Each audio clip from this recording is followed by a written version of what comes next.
अवधूत चिंतन श्री गुरुदेव दत्त. श्री स्वामी समर्थ. जय जय स्वामी समर्थ.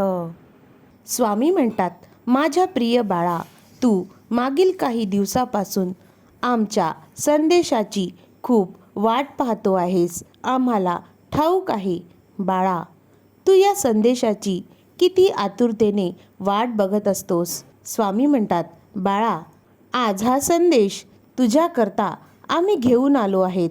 तर बाळा, हा संदेश मनापासून नक्की ऐक.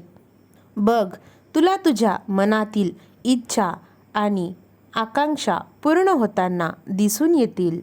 स्वामी म्हणतात, बाळा, तुला काही दिवसापासून वाटत होतं की स्वामी माझ्याकडे बघत आहेत की नाही.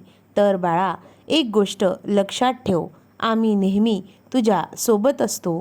तू कुठेही जा, परंतु आम्ही तुझी साथ कधीही सोडणार नाही.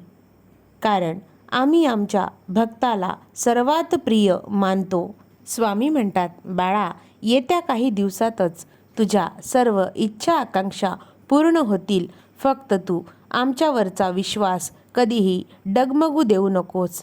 बाळा, गुरुपौर्णिमेला तू आमची जी सेवा केली, आमचे जे नामस्मरण केले, त्याचे फळ तुला नक्कीच सकारात्मक स्वरूपाचे मिळणार आहे. स्वामी म्हणतात, बाळा, माझी जो नित्य नियमाने सेवा करतो, माझी जी प्रेमाने भक्ती करतो, त्या माझ्या परमभक्ताला आम्ही कधीच दुःखी होऊ देणार नाही. आणि दुःख जरी त्याच्या वाटेला आले तरी ते काही क्षणापुरती राहतील आणि नंतर सुखाचे दिवस त्याच्या वाट्याला येतील. हा आमचा माझ्या भक्तावर असलेला विश्वास आणि त्याने केलेल्या भक्तीचे फळ आहे. स्वामी म्हणतात, बाळा, तू किती चिंतेत होतास. अरे बाळा, इतका चिंता करू नकोस. तुझे सर्व अडचणी, तुझे सर्व दुःख आम्ही दूर करणार आहोत. म्हणून बाळा, कधीही चिंतेत राहत जाऊ नकोस. स्वामी म्हणतात, बाळा, मनामध्ये कधीही भीती बाळगू नकोस. कारण भीतीमध्ये बाळा तू खूप हतबल होतोस. तुला खूप हारून गेल्यासारखे वाटते. त्यामुळे बाळा, प्रयत्न कर आणि भीतीला बाजूला सारून दे.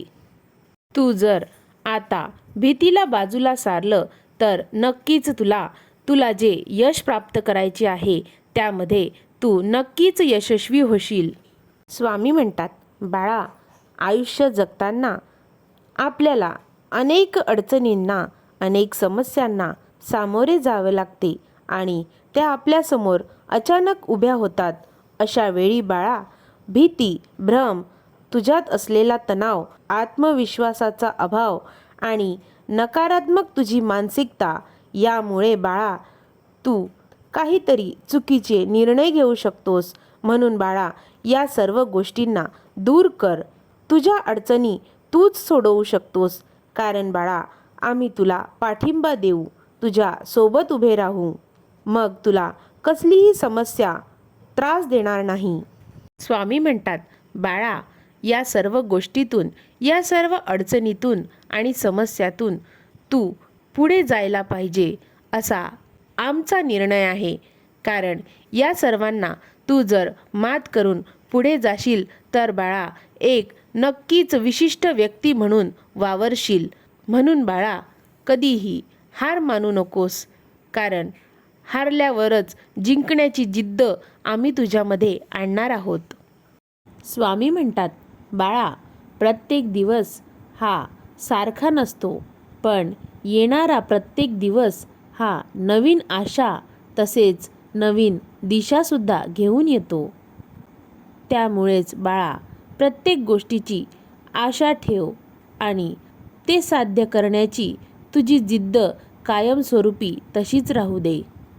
स्वामी म्हणतात, बाळा, तुझ्या जीवनात, तुझ्या आयुष्यात कितीही अपयश जरी तुझ्या पदरात पडलं तरी चिंता करू नकोस.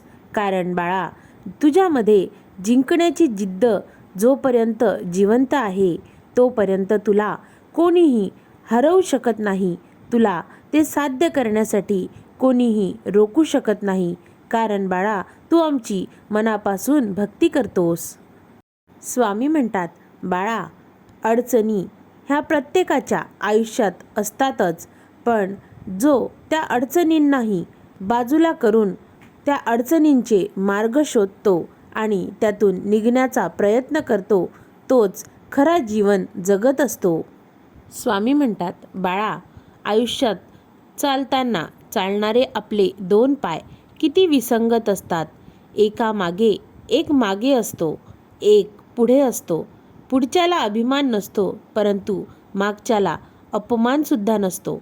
कारण त्याला माहिती असते की क्षणात हे बदलणार आहे आणि यालाच आम्ही जीवन असे म्हणतो.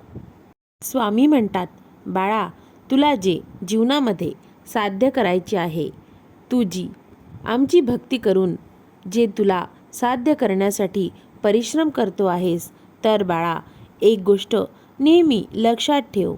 आवड आणि आत्मविश्वास जर तुला ते ध्येय प्राप्त करण्यासाठी तुझ्यामध्ये असेल, तर तुला कोणतीही गोष्ट अवघड वाटणार नाही.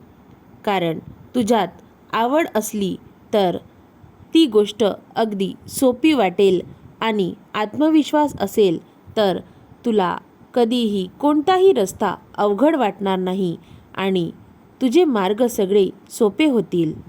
स्वामी म्हणतात, बाळा, तू जर कुठलेही कार्य आनंद मिळवण्यासाठी करत असशील तर तुला त्यातून आनंद मुळीच मिळणार नाही. परंतु जर तू ते कार्य करताना आनंदी होऊन कार्य करत राहशील तर बाळा, नक्कीच तुला त्या गोष्टीमधून, त्या कार्यामधून आनंद मिळेल. स्वामी म्हणतात, बाळा, जीवनात जर हार आली तर हिंमतीने हार, परंतु हिंमत कधीही हरू नकोस. बाळा, जीवन बदलण्यासाठी वेळ ही सगळ्यांनाच मिळते रे, पण वेळ बदलण्यासाठी तुला जे मिळालेलं जीवन आहे ते पुन्हा मिळत नाही. म्हणून बाळा, जीवनामध्ये नेहमी आनंदाने जीवन जगायला पाहिजे. कारण चांगल्या लोकांचं एक वैशिष्ट्य असतं, त्यांची आठवण कधीच काढावी लागत नाही, कारण ते कायम आठवणीत असतात. त्यांच्या चांगल्या गोष्टी सदैव तुमच्या आयुष्यात, तुमच्या आठवणीत असतात. म्हणून बाळा, कधीही काळजी करू नकोस. तू आमच्यासाठी आमचा परमभक्त असल्यामुळे आम्ही तुला कधीही विसरणार नाही. आम्ही तुझी सदैव आठवण काढत राहू. स्वामी म्हणतात, कठीण काळात, अडचणीच्या वेळी सतत तू स्वतःला सांगत राहा की तुझी शर्यत अजून संपलेली नाही. कारण बाळा, तू अजून जिंकलेला नाहीस. तुला ही शर्यत पार करून जिंकायचं आहे, असा मनात आत्मविश्वास ठेव. अवधूत चिंतन श्री गुरुदेव दत्त. श्री स्वामी समर्थ. जय जय स्वामी समर्थ. अवधूत चिंतन श्री गुरुदेव दत्त. श्री स्वामी समर्थ. जय जय स्वामी समर्थ. अवधूत चिंतन श्री गुरुदेव दत्त. श्री स्वामी समर्थ. जय जय स्वामी समर्थ. अवधूत चिंतन श्री गुरुदेव दत्त. श्री स्वामी समर्थ. जय जय स्वामी समर्थ. अवधूत चिंतन श्री गुरुदेव दत्त. श्री स्वामी समर्थ. जय जय स्वामी समर्थ. अवधूत चिंतन श्री गुरुदेव दत्त. श्री स्वामी समर्थ. जय जय स्वामी समर्थ. अवधूत चिंतन श्री गुरुदेव दत्त. श्री स्वामी समर्थ. जय जय स्वामी समर्थ. अवधूत चिंतन श्री गुरुदेव दत्त. श्री स्वामी समर्थ. जय जय स्वामी समर्थ. अवधूत चिंतन श्री गुरुदेव दत्त. श्री स्वामी समर्थ. जय जय स्वामी समर्थ.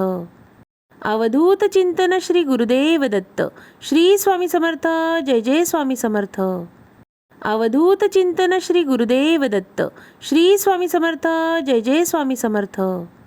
अवधूत चिंतन श्री गुरुदेव दत्त. श्री स्वामी समर्थ. जय जय स्वामी समर्थ.